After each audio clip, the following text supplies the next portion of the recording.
Larry, welcome to the show, man. Hey, Mark, what's going on, man? Good to be here. Good to have you. Yeah, you've been on my radar for a while, and I'm going to guess that most guys, maybe not everybody, but most guys watching and listening have probably run across you in the past, maybe even follow you, or maybe even belong to your Dad Edge Alliance. I don't know, but it's good to have you on. Well, it's good to be here, man. It's good to be here. Yeah, you know what I've noticed is in the podcasting space, the dad space, and all that. The world is big, right? There's millions of I don't know. I feel like Dr. Evil all of a sudden, a million, fulfillion, babillion, right? But I don't know. There's a lot of fathers out there. What I've noticed is in this space, it's small. You know, people tend to know each other, and if they don't if they don't know each other, then they know people who know each other. Right. I found that to be true for sure. It's Yeah. kind of funny though, because when I first started doing this, I thought, oh, this is gonna be kind of a unique thing because I hadn't really done my research. And as I dove deeper, I uncovered people like you and Ryan Mickler and other folks out there that have been doing it for a while. So I was like, oh, there's actually quite a few people in this space. But at the same time, like you said, it is kind of a small niche. So happy to be doing my part. So this is a show for dads by dads. Why don't you give us your dad bio? My dad bio. Wow. So I'm the father of 4 boys, which if you want to know what that's like, just imagine a college fraternity party where everyone's drinking and you just never leave and no one ever sleeps and they just keep partying, like even throughout the morning, afternoon, evening, and just keeps happening. I say things out loud that I never thought I'd say to any other human being on the planet, which is, please don't take your cheese and crackers in the bathroom while you're pooping. Please put on some pants before you come to the dinner table. Just things like that. You know, you're just like, oh my God, I can't even believe I just said that to somebody out loud. But I have a almost 15-year-old, the 13-year-old, the 7-year-old, and the 5-year-old. And been married for 17, it'll be 18 years this year. I've known my wife for 25 years. My journey as a father, it didn't start very pretty. And that probably stemmed from a lot of like my childhood and that kind of thing. But that is my dad bio. So that's my resume. Right on, man. Well, you're in the thick of it for sure. A nice spectrum of age ranges there. Yeah. I've got a 10-year-old. I'm sorry, he's going to be 12, almost 12-year-old. 1 son, 2 daughters, 1 son. I cannot imagine having 3 more because he is just, first of all, obviously so different than his sisters, but just constant energy. I mean, just you got to really keep your head in the game to stay ahead of him.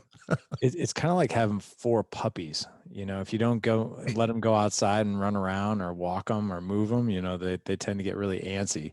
That's why this weather, you know, as we're recording right now, the weather's crazy. And so a lot of my boys are just cooped up, man.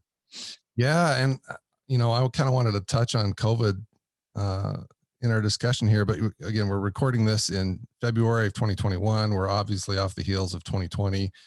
And that, I think that year posed a lot of challenges, one of which being the fact that you just couldn't get out and do things like normal.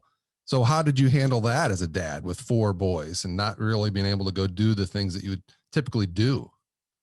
You know, the one thing I've noticed, or one thing I've learned about just life in general, raising young men, being married, building a business, you know, everything that I do, what I've noticed is the quality of my life, the quality of my business, the quality of my relationships, the quality of my marriage depends on the quality of the questions that I'm asking myself and those around me. So with that being said, I think we kind of went through our little mourning as far as like devastation when COVID first hit. We're like, oh my God, like why has this got to happen? And, you know, what are we supposed to do now? And why can't things go back to normal? And like, when you're asking yourself and the people around you those questions, some really poor answers will come back. So my wife and I went through about a month of that last year, and we were like, you know what? We're really asking ourselves the wrong questions here. What if we asked a different question? And that question really showed up like this, which is, how might we? I love the how might we question. We use the how might we question a lot. How might we connect in a way as a family that we connect as a family in a way we never have, being that we're in a situation we've never been? And the answers that came from that, I mean, our brains are like Google. You know, if you put in a question, Google will find you the answer, whether it's a poor question or a great question. Mm-hmm. So we asked ourselves that question, and some solutions came back. So board games came to life. Family dinners were more often. we started doing what's called interactive, psychologically safe connecting exercises together, where we have like a flip chart and we write praise across the top, and each member of our family has a quadrant, and each person in our family has a certain colored post-it note, and you write on your post-it note what you want to acknowledge and appreciate about that other person, that they did something over the past week. So we Mhm. would do things like that, and then each person would get up and present to the entire family. The other thing we did too is we decided over the summer to take 12 adventures, one a week for 3 months on Wednesday. So I took off work every single Wednesday in the summer, and it would the rules were this: go to a place you've never been in, or do something you've never done, or both. And so my wife and I identified several things that we did and wanted to do, and we did those things as a family, and all of them were quote unquote COVID safe. But it was things that my family that we had never done. We did things like go on float trips, stay for a weekend in a tiny house, go camping in a place we've never camped, go hiking through the mountains, go see places we've never seen before, go, explore caves and that kind of thing. We did all kinds of, we kayaked, we did all kinds of amazing things, and it really brought our family together. And what we're planning on doing is creating an entire wall in our downstairs in our basement that's saying something along the lines of COVID-19 didn't stop us, or the year 2020 brought us together, it didn't tear us apart, something along those lines. And then all the memories and all the photos that we did. We even went to Disney. None of us have ever been to Disney except for my wife. And we decided, you know what? We've always wanted to go to Disney. Why not? We've never been there. We've never gone there. Let's go do it. Yeah. So we even did stuff like that. And it all came from the question of not the why can't we, or why can't things be the way that they are. It was the how might we question. And that's how we've gotten through COVID. And that's how we continue to get through it. Yeah, that's good stuff, man. I love that. How might we? There's a lot of potential in that phrasing. There And is. I think if there was ever a silver lining in 2020, it was the fact that we saw this awakening across the nation in terms of the importance of family and those in your circle, right? And it's like for us, it like really codified what was important for us. So I love the fact that you guys just got out there and got after it. It was almost like giving the COVID the middle finger, right? You're not, like you said, you're not going to stop us. Yeah, pretty much. I mean, I put a post on my Instagram here about a month ago, and it just said, "Thank you, COVID." And it had photos from, it probably had, I don't know, maybe 10 or 15 photos, just certain high point moments from our family that we just wanted to appreciate. And it was was it hard? Sure, it was hard. Did we have to think very creatively? Absolutely. But it did it bring things, to the surface that were sort of repressed a little bit. So like for instance, I have 4 boys, which means we have a very busy family. We have one kid in football, the other kid who's playing an instrument, the other kid in jujitsu, so it's like boom, boom, boom, boom. You're always taking somebody somewhere. So it was really cool to actually take a breath and breathe, and just have family meals together, have family movie nights together, have family board nights together, have things where we would do activities like our appreciation board or something like that, to where we would bring, I mean, like even last night, the weather's terrible right now. So last night, the kids were rambunctious. We're like, let's play The Floor is Lava. And we actually played the game The Floor is Lava, and we had a blast. We videoed it, we videoed a lot of it. I mean, it was so much fun. That's awesome, man. Yeah, and those are memories that they're going to hang on to forever. I'm That's right. curious, especially with your older kids, go back to some of those um, fun activities that you mentioned. Did your older kids resist any of that stuff? Because I just think about my kids. I could very easily hear them say, "Oh, this is boring," or "This is lame," or "cheesy." Kind of push back a little bit. Did they embrace it? I'm actually knocking on wood right now as I say this out loud. My wife and I were just talking about this. So my 15, he'll be 15 at the end of March, and then my 13-year-old, my 15-year-old is a very humble homebody type of kid. Loves being at home. He actually even says, "I love being home. I love being around you guys." And it blows my mind, because I'm like, God bless. I always tell my son, I was like, dude, when I was your age, I never wanted to be home. And my 13-year-old, who's kind of more like the athlete, he's the football player. He's pretty tough, like pretty cool. But even he had the most fun of anybody when we went to Disney. and he always always has fun when we do adventures.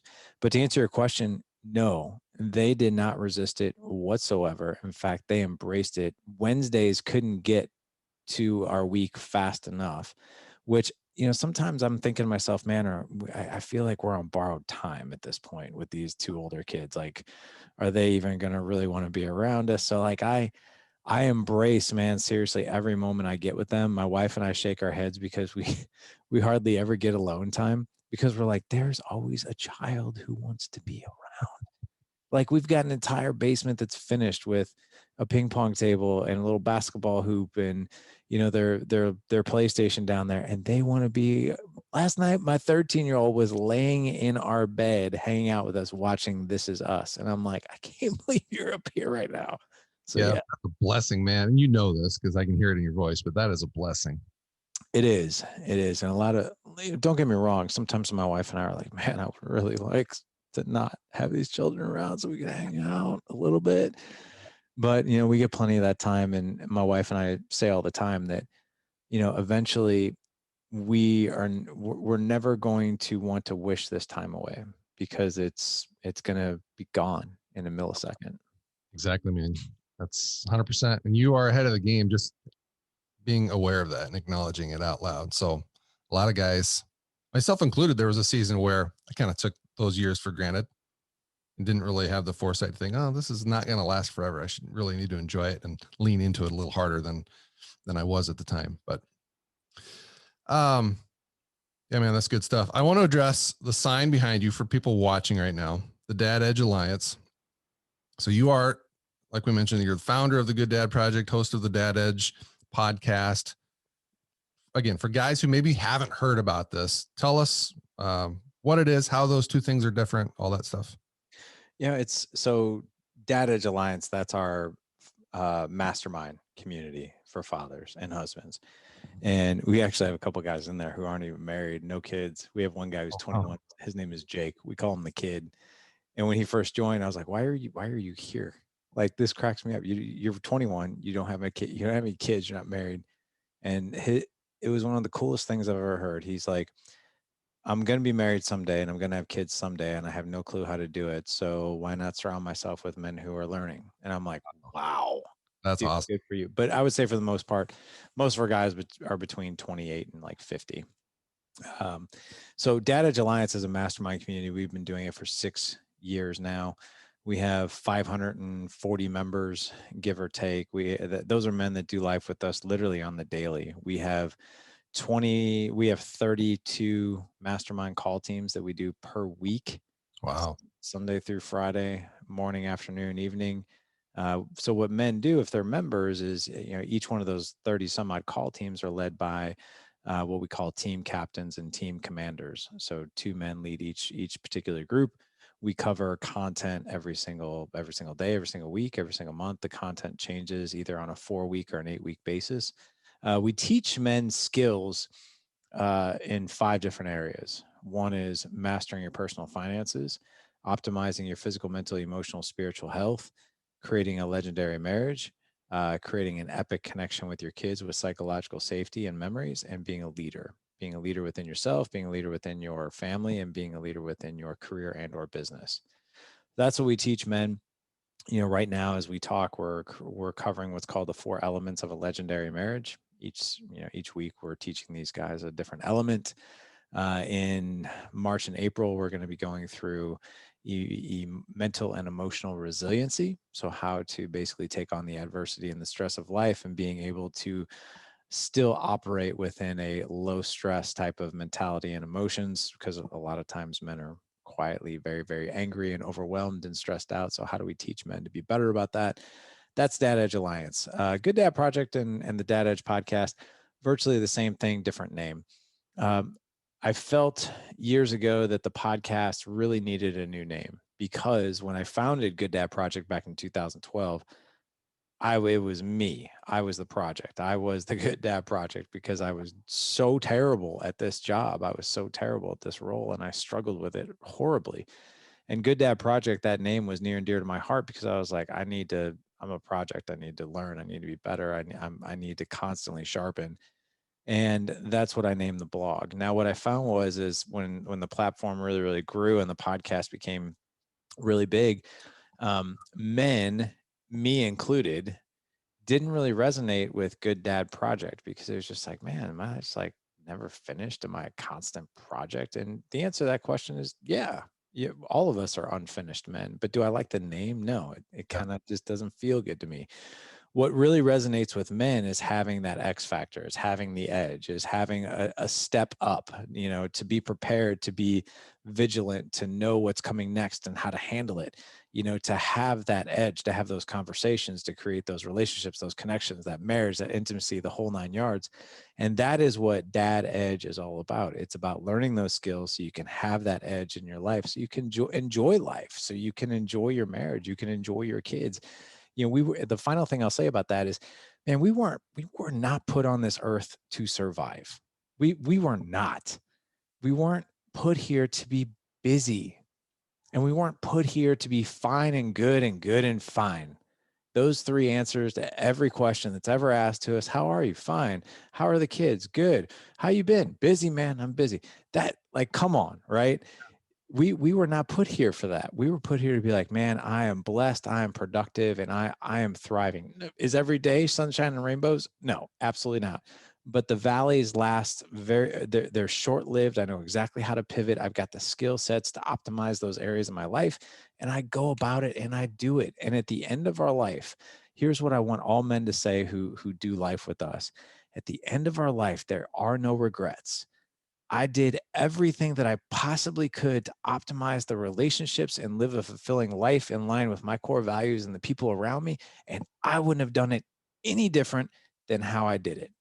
What I don't want is for men to be lying on their deathbed and meet the man that they could have become. That's Yeah. the last vision that they see before they die, the man that they could have become. No man wants to be there. And unfortunately, a lot of men, that's where they're headed, because we don't know any different, right? Yeah. Yeah, man. Oh, there's a lot there. First of all, I know you didn't want it to sound like a sales pitch, but that was a great sales pitch. Yeah, no sales. Hey, Oh, I no, actually joke about it because, like, the one thing we call Dad Edge Alliance is the anti-sales product. It really is, uh, because we make men apply, and then we get on a discovery call with them to make sure, like, hey, is what you want what we have, yeah, and are you going to be a good fit for us, and are we a good fit for you? It is not like, oh, let's get these guys in as many as we can. That's definitely not it. yeah, no, no, no. That's a good approach. Um, Everything you outline there is just so needed. And it's one of the reasons why I wanted to do the Inspired Legacy. It's just we need more men to step up and lean into that role that they've been given by, I believe, God, to lead not just themselves, but their family, and really thinking with a legacy mindset. And if you just go through the motions every day without a vision, without a plan, you're not achieving any of that. And so, Totally agree. um, what are your thoughts on this? I sometimes feel like this, the American dream, quote unquote, that we've been sold over the generations of buying the bigger house, the newer car, the white picket fence, all this. There's nothing wrong with it per se, but I just feel like so many guys are trained up to chase that. And to hell with everything else. I gotta chase that paycheck so I can get the next thing. And before you know it, you're, like you said, you're on your deathbed, and all you really ever cared about was your pocketbook and not what truly mattered. And again, I don't want to say that those things are bad, but I think that so many guys get lost in it. You find that to be true with the guys that you coach? Oh my gosh, absolutely. And not that, providing and building a business or having a career or having a title is a bad thing. No, that's not Not, yeah, not at all. Here's the secret though. There are three basic needs to a man: to feel respected, to feel appreciated, and to feel validated. Those are the three things that we need. For a woman, seen, heard, and cherished, or bad. understood, right? So for a man to be respected, to be appreciated, and to be validated, if you think about it, we get those three things in our career, right? Yeah. Because the measuring stick is black and white. Yep. Just look at anybody's annual review. right? It'll be like you'll get your attaboys, you'll get where you met expectations or exceeded them, or you need improvement, right? Everything is very objective, right? There's objectives, there's tactics, right? And then there's here's your title and here's your paycheck, and now you can go out and buy whatever you want. And men take a lot of pride in being like, look what I've provided, right? Yeah. Yeah. Look, Which is why when we're asked how you doing, we say, good, busy. good, busy, yeah, Wear it like a badge of honor. noble, right? And again, I think those words come from actually a very good-hearted, noble place, right? But there needs to be a balance there. Now, I will say this: you don't want to come home with a wallet full of money and a house full of strangers. That's not my quote. That's actually Aaron Walker. He is the founder of ISI, a good friend of mine. The other thing too is, man, one thing we've done in our mastermind, and we've been doing this 6 years, is one of the exercises we put men through is that they have to write their own eulogy. Write their own eulogy. Now, that might sound morbid, but it's incredibly, incredibly empowering, because most men will go to their deathbed and will never do that ever. So they don't get that picture of like, what is that going to look like when I'm in my coffin and somebody's reading my eulogy? What are they saying about me? Did I spend all this time at work? Did I buy them a nice car? No. It is the impact that you had on your wife. It's the impact that you had on your kids. It's the life lessons that you taught those kids. It's how they are now operating in their life because they saw you and some of the things that they saw you do. It's the friendships and the people that you led and how you led them. What I can tell you, out of the hundreds of eulogies that I've heard read, and when men read it, I have yet to see a guy read it with a dry eye. There's never a talk of money. There's never a talk of titles. There's never a talk of what kind of car they drove or how big their house was, ever. It all had to do with connections, memory, temperament, intimacy, passion, all these things that are so important. Now, the reason I think men get caught up in that is because it's easy to measure, like, hey, where am I at in relation to myself and other people around me as it pertains to my job, my career, my car, like all this stuff, right? It's a great way to measure. But when it comes to marriage, right, or communication with your wife or your patience with your kids, like that view is very subjective and the measurement is very subjective. It's easy to measure objectively your finances. Do you have money in your account or not? Your health, are you in shape or not? When it comes to your marriage, it's like, hey, how's your marriage? I think it's pretty good. How's your communication? It's okay. Like, some days are okay, some days are not. Like, if you went to your annual review and you're like, it's okay. If some days are good, some days are not so good. Well, what can I do to improve? I don't know. Like, it's very hard to get validation when it's subjective. Yep. So that's why a lot of men do that. That's good. That's interesting. This podcast is part of the Edify Podcast Network. Edify is a faith-inspiring app that brings together thousands of the best Christian podcasts in one place for your listening enjoyment. Cut through the noise and grow your faith by diving into the world's top Christian podcasts today.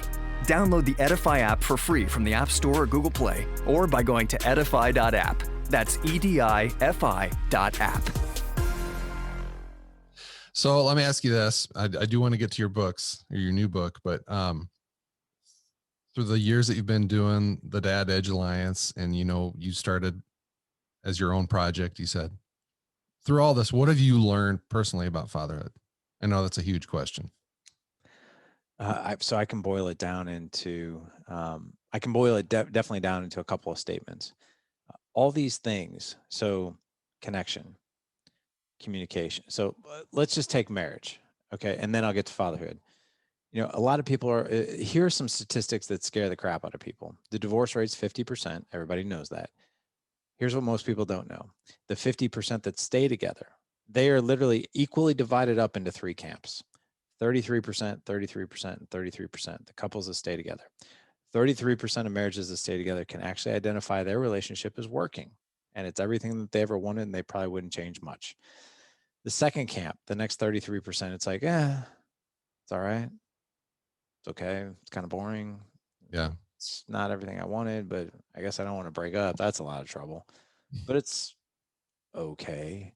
And then the third camp is they hate each other. a lot of emotional resentment. They probably don't talk. They're probably not even sleeping in the same bedroom. They're just waiting for the kids to move out or the finances to be in order, and they're gone. And the chances of them having extracurricular activities outside the marriage are very high, right?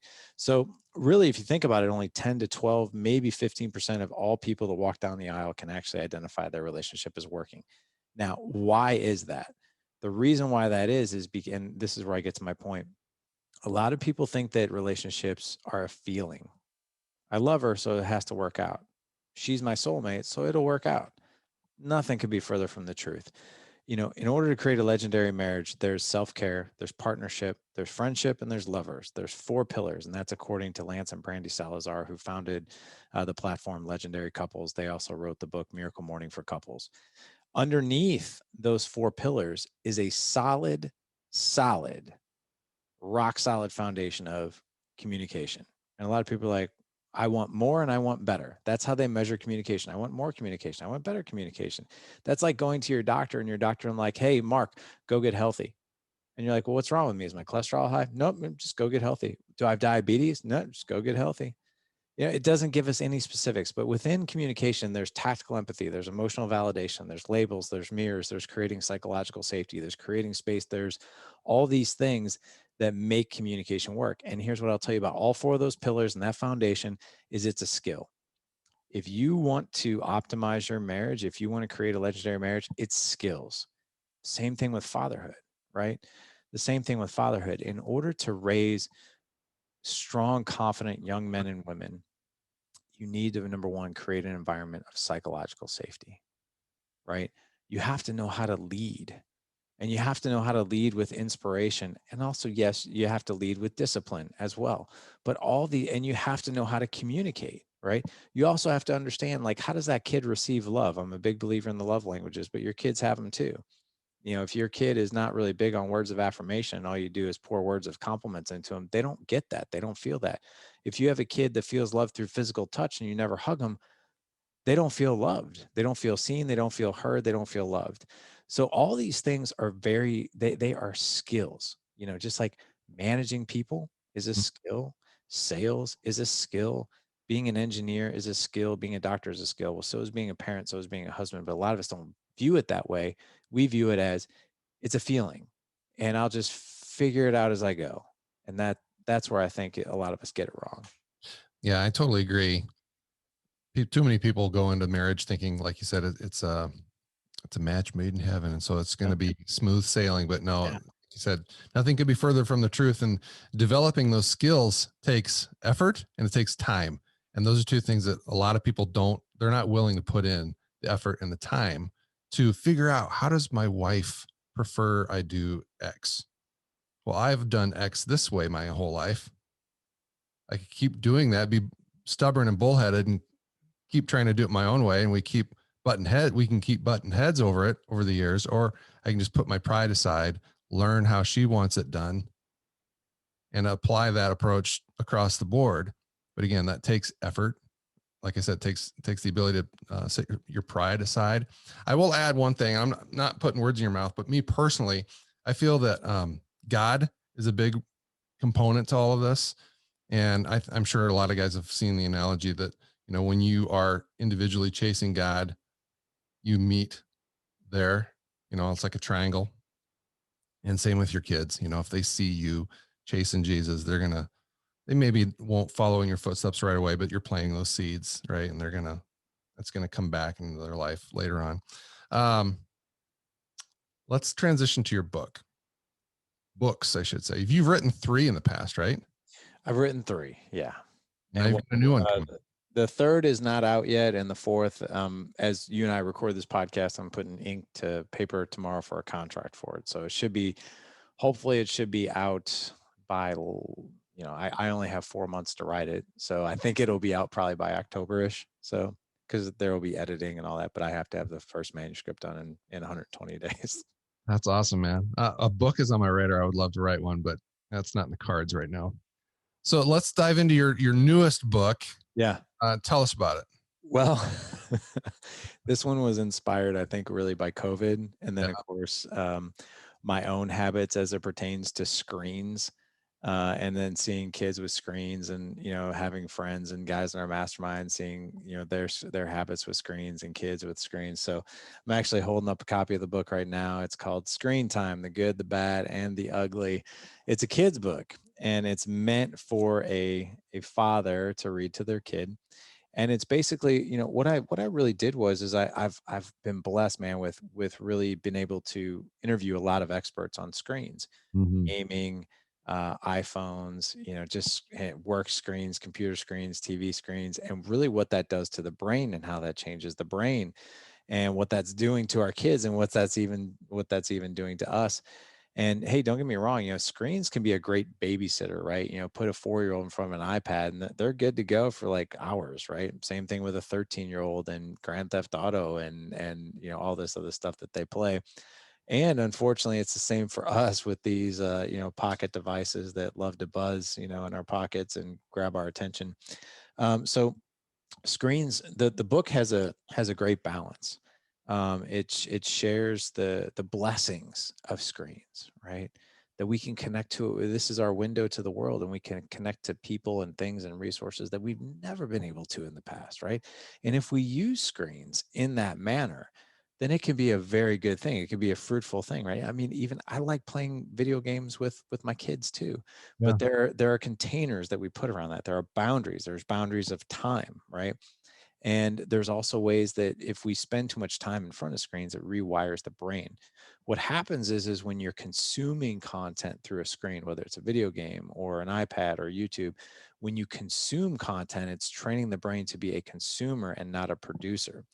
And basically what happens to the brain, especially with kids, is like, they go to do their math homework, or they go to do their art project, or go to do their book talk or whatever else. And they're just looking at the screen going like, I can't think of what in the world to do or write or anything, because I just can't think, right? Mhm. And that's the way it shows up. And it shows up in a way like, I'm stuck, I don't know what to do. Or it shows up in, if they're not in front of a screen, I love the words, I'm bored. Yeah. Oh, Actually, what I've learned from experts is I love hearing that word. I'm bored. I welcome boredom. I'm like, okay, great. What are you going to do? What are you going to create? Well, can I go play PlayStation? No, we're not doing that right now. But what would you like to go do?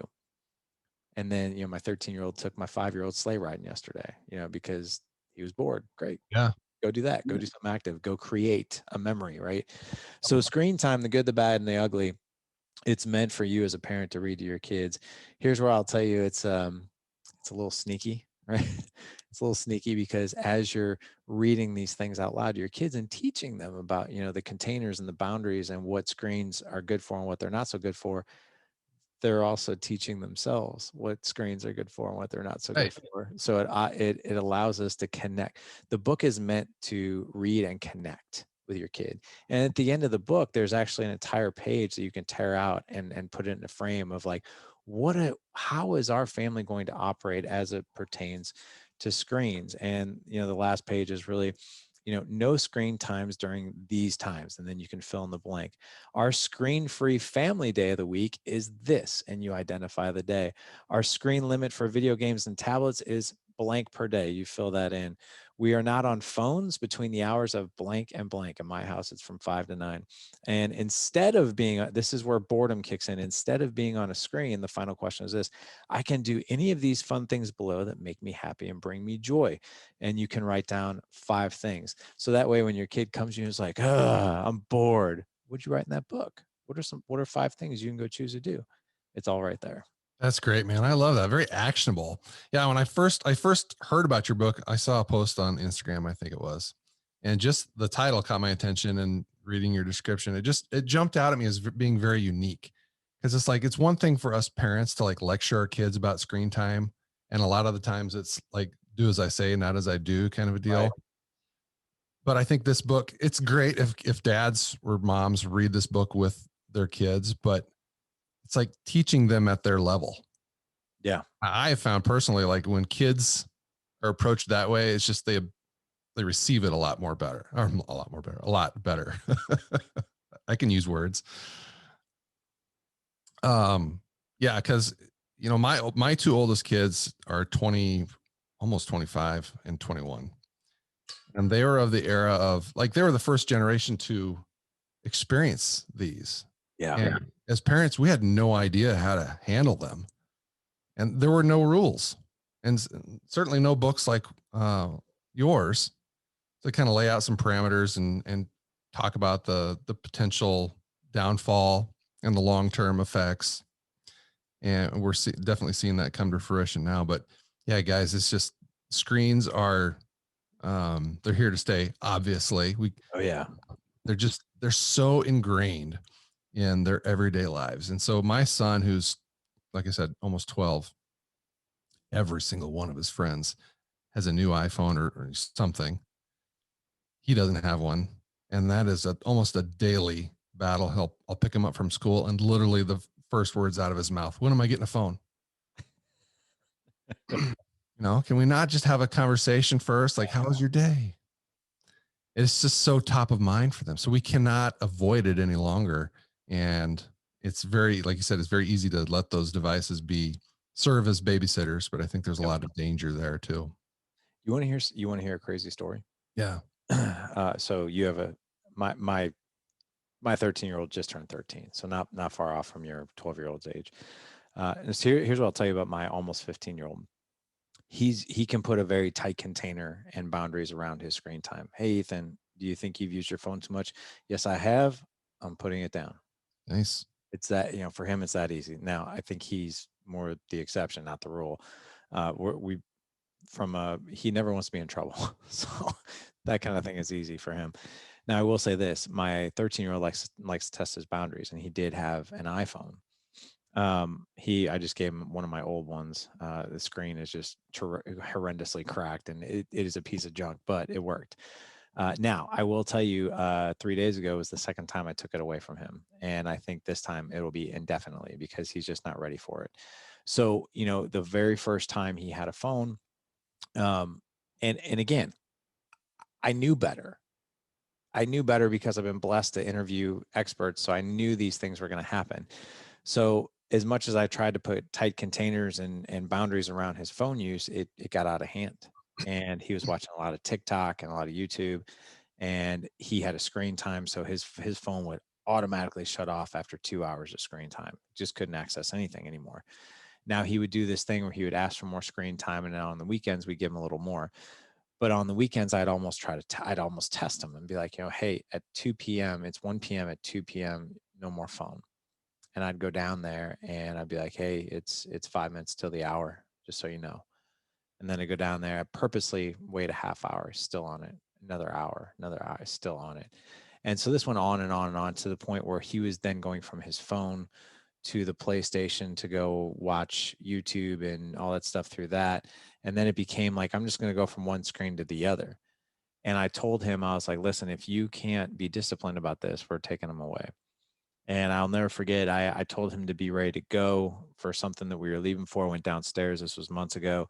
Went downstairs. He hadn't brushed his teeth. He wasn't dressed. He hadn't showered, nothing. And he was on his phone for hours. And I said, give me the phone. I was like, we've proven, and, I knew better. I was like, but we're not ready for this yet. He's like, when can I have this back? I was like, you can have it back on your 13th birthday. And at the time he was about 3 or 4 months away from his 13th birthday, and he was not happy. Yeah. I'm like, all right, man, we're just not ready for it yet. And I was fine. I took it away. Here's what I'll tell you. For 2 weeks, it was tough. You saw all the withdrawal symptoms that you see people have. I'm bored. I don't know what to do. I'm depressed. I have anxiety, like all these things. And then it went away. And then he started working out. He started getting ready for football. He would hit the gym with me. He would read more books. He was happier. He was elevated. His mood was elevated. Then on his 13th birthday on January 1st of this past year, month and a half ago, we gave it back to him as promised. And slowly we saw him drift back into that. And his patience was thinner. He was quicker to anger. He had a higher temper, all these things. And it finally culminated where the other night, I noticed that the PlayStation controller, which goes in our room at night, was downstairs. And I'm like, hey man, like what's going on here? Anyway, long story short, he lied. He'd been up till 4 a.m. playing PlayStation. He had his Chromebook in his bed open and on. So he fell asleep watching like YouTube or something. And I was like, I'm sorry, buddy. I was like, but we're not doing this. I was like, so I took his Chromebook.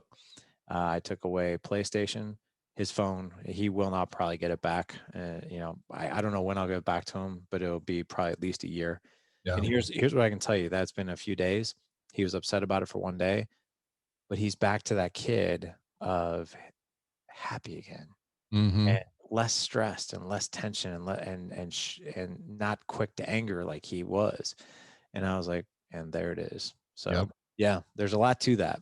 There's a ton to that. So many psychological things going on there. And I can relate to every single thing that you just described. We've gone through with our son. We had an extra house phone that he was able to use, and he sort of over time made it his own, and we didn't push back hard enough. So it was sort of his, quote unquote.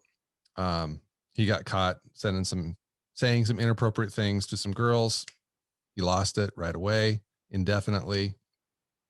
But like you said, there was the battle back and forth for a period, but then things got, his mood improved. Things got, now, like I said, he does ask me almost daily, like, when is he going to get it back? But daily habits have changed, certainly. Yeah, man, it's just so it's hard to enforce those rules because, like I said, in our case, his friends, every single one of his friends has one.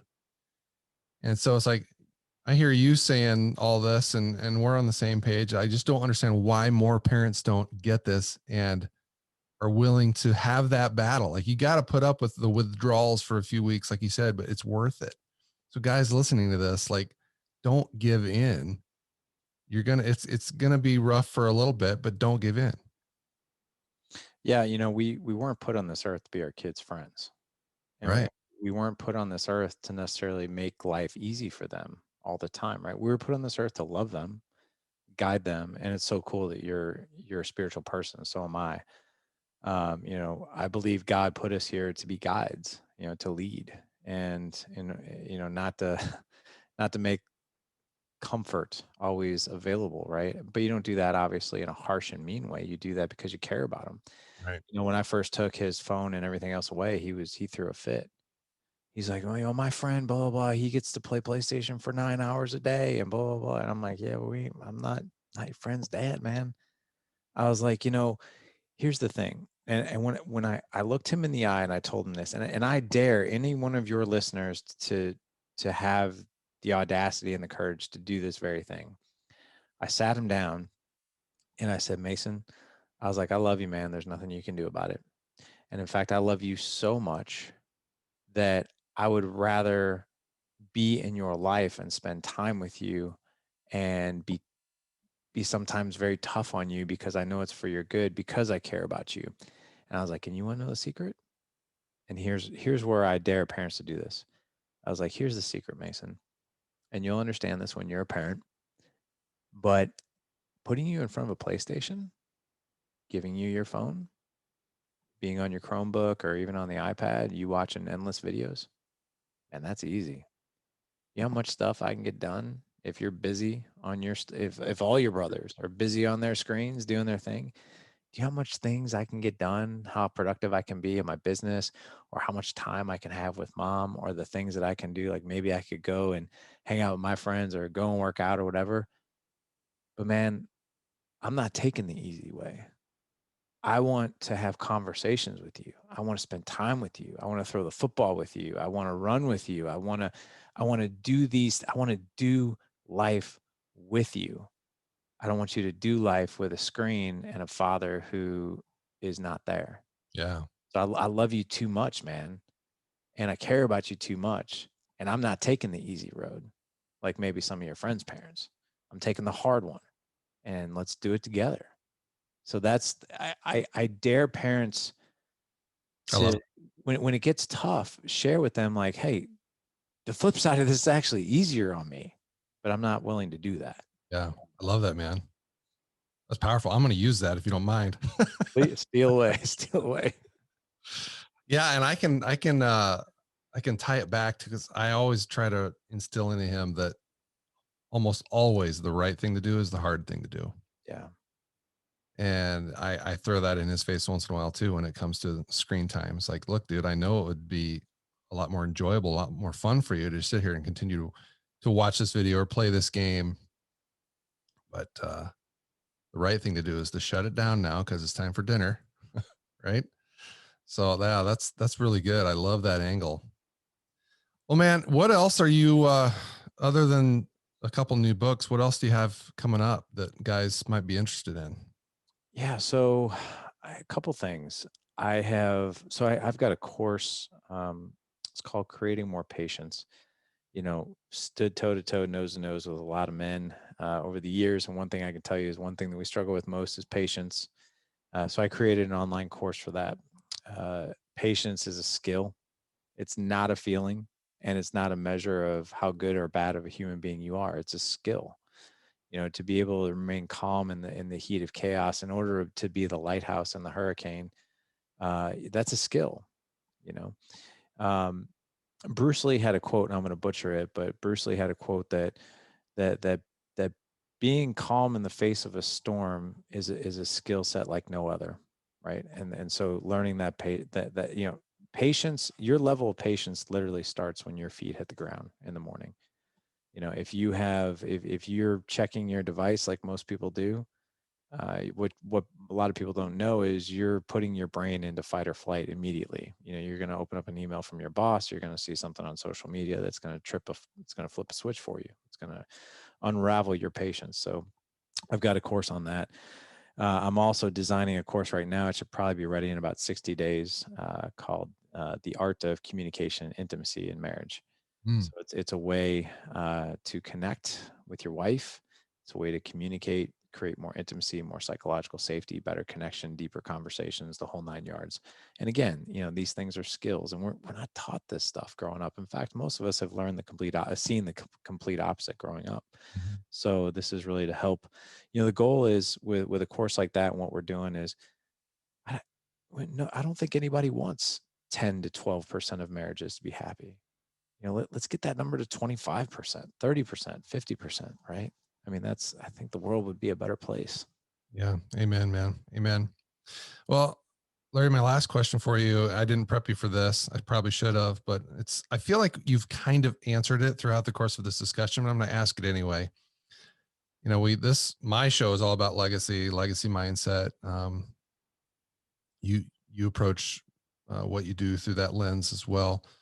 A lot of things come to mind when we hear the word legacy, but when you hear the word an inspired legacy, and if Larry Hagner wants to leave an inspired legacy, what does that mean to you? Ooh, that's a deep question. I would say, for my kids, right? My kids, I grew up, I'm not sure what your childhood was like, but my childhood was chaotic. And, but I didn't have a permanent father figure around. In fact, had several toxic ones that were in and out.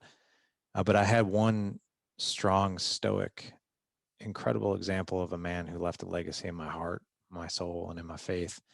And that was my grandfather. And the one thing I can say about my grandfather is that his legacy, the way he loves his wife and how affectionate he was with her, and how he loved his kids and me as his grandson, and he was affectionate, and he poured words of affirmation into people, and he was also tough. He was no softy, but I got to see a blue collar, stoic, strong man with a heart of absolute gold and a soft side for his wife and his family. And that's the legacy. So like when I think of legacy, I think of my grandchildren, and I think of my boys, uh, not necessarily reflecting upon like, oh, my dad was awesome, like, right? But like, what kind of environment did my dad and I have together when we were together? What kind of environment was it like in my house? How did my dad speak to me? What words did he use? What was our conversations like? Was he genuinely curious about me and my life? And did he take time for that? That to me is a legacy. I want my kids to think back and remember conversations and moments and connection, right? Um, and the other thing too, and as far as men and the podcast and that kind of thing, you know, I almost feel weird saying like, what does Larry Hagner want to leave as a legacy? Because I've learned a thing or two, but I am the most imperfect, idiotic moron from time to time, daily, most of the time. And there isn't a day goes by that I don't make some horrible mistake and I'm an idiot. And I guess the legacy is this. That guy hosted a podcast and a platform, and he was openly honest about what an idiot and a moron he was and imperfection. But I got to learn a few things by listening to his show from his guests that were way smarter than him. And I got to implement those in my own life. So maybe that's it. That counts. That works. I love it, man. Larry, this is really good. I could probably keep talking to you for another couple hours, but guys listening and watching, check out the Dad Edge Alliance, check out your podcast. You mentioned some courses. Where can guys go to dig in a little deeper? Yeah, for right now, we're going to be changing it soon, but everything will be redirected anyway. So you can always go to gooddadproject.com. We'll have everything in there. Actually, I have a free resource for men on that homepage. It's totally free. It's an email series called 21 Days to an Extraordinary Marriage, where I teach you 3 skills and you have three challenges in there. Podcast is there. Anywhere you can download podcasts, it's there. We just got accepted onto Pandora Radio. But yeah, if you Good Dad Project is where you'll find everything. You'll find the Alliance, you'll find our courses, you'll find everything there. Awesome, man. We'll link over to all that stuff. Larry, really, really appreciate your time today. Back at you. Thank you. Guys, thanks for listening. If you enjoyed today's conversation, share it with a friend and subscribe to the show so you don't miss future episodes like the one you heard today. And be sure to check today's show notes for all the ways you can stay plugged into the Inspired Legacy, including my free download called 9 Ways to Be a Better Dad. You can sign up for my free weekly devotional called Inspired Inbox.